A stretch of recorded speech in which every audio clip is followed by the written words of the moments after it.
Hi, everyone. I am David Lipton from The Reckoning, July 4th, 2030. Welcome to our 17th in a series of weekly podcasts. This episode deals with personal courage and the road not taken. I have a special request. If you have enjoyed my podcasts, and my short podcasts as well, please subscribe and refer them to your friends and colleagues.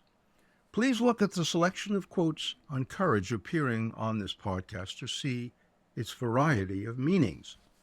I suspect that when my listeners think of the word courage, they think of the physical kind, when people are in danger of getting hurt or worse, when there is a possibility of a loss of a loved one or a close friend because we are in a dangerous situation. That is not the kind of courage I'm thinking of. There is an old saying, I think it is a Roman one, that courage is the one virtue whose absence renders all the others meaningless. Courage is the raw emotion we all have that is personal and enables us to reach deep down into ourselves when times are tough and when we face the great divide between our choice of action or inaction. Do I stay or leave? Do I fight or run? In short, courage is about making a choice of what to do next and sticking with it.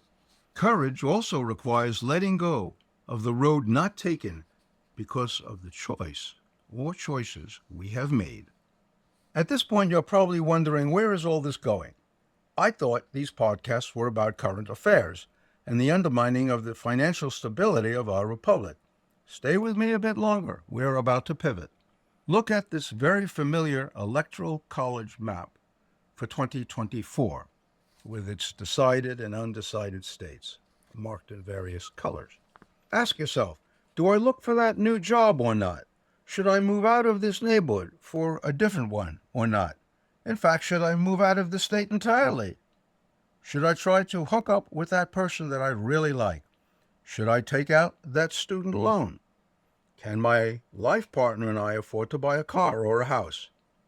What are we to do now? All these personal decisions require courage and the determination to sustain our choices of action. While we make these personal choices and must deal with consequences of those choices, we do not make them in a vacuum. There are financial and social dimensions. Some might even call them barriers. Let's look at those dimensions or barriers, starting with the social dimension. We are embedded in our neighborhoods. There are family, neighbors, passing acquaintances on the street and in our homes. There are the opinions of people we encounter in our local coffee houses, restaurants, bars, and parks.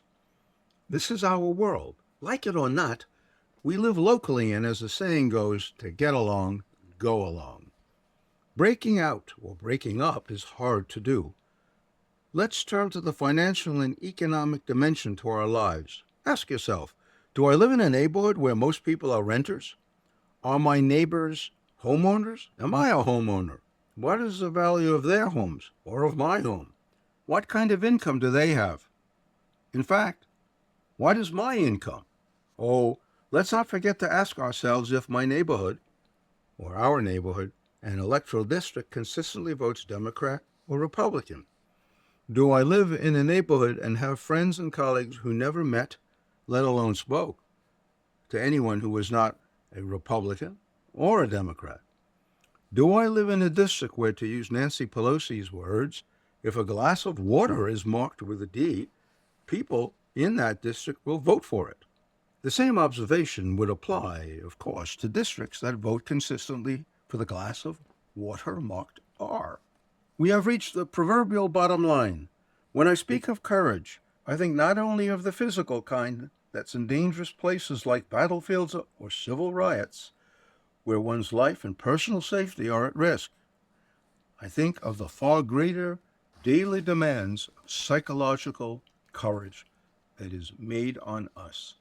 It involves the challenges of differing with other peoples on strongly held opinions, with breaking with the crowd and confronting the limits of our own deeply held beliefs and our friends and community members' deeply held beliefs.